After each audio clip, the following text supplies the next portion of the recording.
Friends, welcome back to Simpana YouTube channel. ಎಲ್ಲರೂ ಹೇಗಿದ್ದೀರಾ? ನನ್ನ ವಿಡಿಯೋನ ಫಸ್ಟ್ ಟೈಮ್ ನೋಡ್ತಾ ಇದ್ದರೆ ಸಬ್ಸ್ಕ್ರೈಬ್ ಮಾಡ್ಕೊಳ್ಳಿ, ಹಾಗೆ ಎಲ್ಲ ವಿಡಿಯೋಗಳಿಗೂ ಸಪೋರ್ಟ್ ಮಾಡ್ತಾ ಇರಿ. ನಾವಿವತ್ತು ದಿಢೀರ್ ಅಂತ ಎಲ್ಲಿಗೆ ಹೊರಟಿದ್ದೀವಿ ಗೊತ್ತಾ? ನಮ್ಮ ಪಕ್ಕದ ಮನೆಯವ್ರಿಗೆ ಹೊರಟಿದ್ದೀವಿ. ನೋಡಿ, ಒಂದು ಕಾರಲ್ಲಿ ಎಷ್ಟು ಜನ ಕುತ್ಕೊಂಡು ಹೋಗ್ತಾ ಇದ್ದೀವಿ ಅಂದರೆ ನಾವು ಒಂದು ಕಾರ್ ತೊಗೊಂಡು ಇನ್ನು ಬೈಕ್ ತೊಗೊಳ್ಳೋಣ ಅಂತ ಅಂದ್ಕೊಂಡಿದ್ವಿ. ಆದರೆ ಎಲ್ಲರೂ ಒಟ್ಟಿಗೆ ಹೋದರೆ ಚಂದ ಅಂತ ಹೇಳಿ ಎಲ್ಲರೂ ಒಟ್ಟಿಗೆ ಇಕ್ಕಟ್ಟಾದರೂ ಪರವಾಗಿಲ್ಲ, ಅಡ್ಜಸ್ಟ್ ಮಾಡ್ಕೊಂಡು ಹೋಗೋಣ ಅಂತ ಎಲ್ಲ ಒಟ್ಟಿಗೆ ಹೋದ್ವಿ. ಹಾಗೆ ಅವ್ರ ತವ್ರ ಮನೆಗೆ, ನಮ್ಮ ಪಕ್ಕದ್ದು ಸುಮಕ್ಕ ಇದ್ದಾರಲ್ಲ, ಅವ್ರ ತವ್ರ ಮನೆಗೆ ಹೋಗಿದ್ದು. ಅಲ್ಲಿಗೆ ಹೋಗಿ ಲಗೇಜ್ ಎಲ್ಲ ಇಟ್ಟು ಇವಾಗ ಅವ್ರ ಹೊಲಕ್ಕೆ ಬಂದಿದ್ವಿ. ಅಲ್ಲಿ ಮರದಲ್ಲಿ ತುಂಬ ಹಲಸಿನ ಹಣ್ಣಾಗಿತ್ತು, ಒಂದು ದೊಡ್ಡದಾಗಿತ್ತು. ಇದು ಸಾಂಬಾರಿಗಾಗುತ್ತೆ ಅಂತ ಹೇಳಿ ಕುಯ್ತಾ ಇದ್ದಾರೆ ಅಣ್ಣ. ನೋಡಿ, ಅಲ್ಲಿಂದ ಹಲಸಿನನ್ನೆಲ್ಲ ಕೊಯ್ದಿಟ್ಟು ಅವರು ಹುಣಸೆ ಮರ ಇದೆ ಅಲ್ಲಿಗೆ ಹುಣಸೆ ಹಣ್ಣು ತೆಗಿಯೋಕ್ಕೆ ಬಡ್ಚಕ್ಕೆ ಅಂತ ಹೇಳ್ಕೊಂಡು ಹೊರಟಿದ್ದು. ಹಾಗಾಗಿ ನಾವು ಬರ್ತೀವಿ ಅಂತ ಹೇಳ್ಕೊಂಡು ಹೊರಟ್ವಿ. ಹೇಗೋ ಅವ್ರ ಮನೆಗೆ ಹೋಗಿರಲಿಲ್ಲ, ನೋಡಿರಲಿಲ್ಲ ಅಲ್ವಾ, ಅದಕ್ಕೋಸ್ಕರ ಹೊರಟ್ವಿ. ಎಲ್ಲರೂ ಸೇರಿಕೊಂಡು ಹುಣಸೆ ಹಣ್ಣು ಹೆರ್ಕಿದ್ವಿ. ಒಂದು ಎರಡು ಚೀಲದಷ್ಟು ಹುಣಸೆ ಹಣ್ಣು ಸಿಕ್ತು.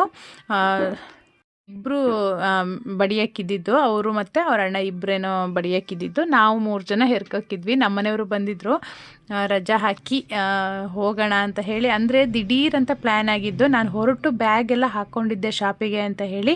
ಅವ್ರ ಕಾರಲ್ಲಿ ಕೂತ್ರಲ್ವಾ, ಬನ್ನಿ ಬನ್ನಿ ಬನ್ನಿ ಅಂದರು, ಅದಕ್ಕೋಸ್ಕರ ಹೋಗಿದ್ದು. ತುಂಬ ಟೈಮ್ ಆಗಿತ್ತು. ಈ ಥರ ಎಲ್ಲ ನಾವು ಚಿಕ್ಕದ್ರಲ್ಲಿ ನಮ್ಮ ದೊಡ್ಡಮ್ಮನ ಮನೇಲಿದ್ದಾಗೆಲ್ಲ ನಾವು ಹುಣಸೆ ಹಣ್ಣು ಹೆರ್ಕಿದ್ದು ಎಲ್ಲ ನೆನಪು ಅಷ್ಟೇ. ಅದಾದಮೇಲೆ ಯಾವತ್ತೂ ಹೆರ್ಕಿರಲಿಲ್ಲ. ಇವತ್ತೆಲ್ಲರೂ ಸೇರಿಕೊಂಡು ಹುಣಸೆ ಹಣ್ಣೆಲ್ಲ ಹೆರ್ಕೊಂಡು ಫುಲ್ ಕಳೆದ್ವಿ. ನನಗೆ ಫುಲ್ ವೀಡಿಯೋಸ್ ಇವತ್ತು ಮಾಡೋಕ್ಕಾಗಲಿಲ್ಲ, ಜಸ್ಟ್ ಸ್ವಲ್ಪ ವೀಡಿಯೋಸ್ ಮಾಡಿದ್ದಷ್ಟೇ. ನನ್ನ ತಂಗಿನೂ ಹಾಗೆ ನಾವು ಬರ್ತಿದ್ವಿ ಅಂತ ಹೇಳ್ತಾ ಇದ್ಲು, ಆದರೆ ಕಾರ್ ಆಗಲಿಲ್ಲ ಅಲ್ವಾ, ಹಾಗಾಗಿ ಕರ್ಕೊಂಡು ಬರಲಿಲ್ಲ. ಹುಣಸೆ ಹಣ್ಣೆಲ್ಲ ಹೆರ್ಕಾದ್ಮೇಲೆ ಹಲಸಿನ ಹಣ್ಣು ಒಂದು ಸಿಕ್ಕಿತ್ತಲ್ವ, ಅದನ್ನು ಕೆತ್ತಿ ಇಟ್ಟಿದ್ವಿ. ಹಾಗೆ ಹುಣಸೆ ಹಣ್ಣು ಹೆರ್ಕಿ ಬಂದು ಅದನ್ನು ಹೊಲದಲ್ಲೇ ಕೂತ್ಕೊಂಡು ಎಲ್ಲರೂ ಸೇರಿಕೊಂಡು ಸ್ವಲ್ಪ ತಿಂದ್ವಿ. ಅಂದರೆ ಅದಕ್ಕೆ ಉಪ್ಪು ಖಾರ ಎಲ್ಲ ಹಾಕ್ಕೊಳ್ಬೇಕಿತ್ತು, ಹಾಗಾಗಿ ಸ್ವಲ್ಪ ತಿಂದ್ವಿ. ಮನೆಗೆ ಹೋದ್ಮೇಲೆ ತಿನ್ನೋಣ ಅಂತ ಹೇಳಿ. ಏನು ಗೊತ್ತಾ, ಎಲ್ಲ ಹೊಲದಲ್ಲೇ ಇದ್ದವರಿಗೆ ಸಿಟಿಗೆ ಹೋಗೋಣ ಅಂತ ಅನಿಸುತ್ತೆ, ಸಿಟಿಲಿದ್ದವರಿಗೆ ಹೊಲಕ್ಕೆ ಹೋಗೋಣ ಅಂತ ಅನಿಸುತ್ತೆ. ಇವತ್ತೊಂದಿನ ತುಂಬ ಖುಷಿ ಆಯಿತು, ಒಂದಿನ ಫುಲ್ ಕಳೆದಿದ್ದು.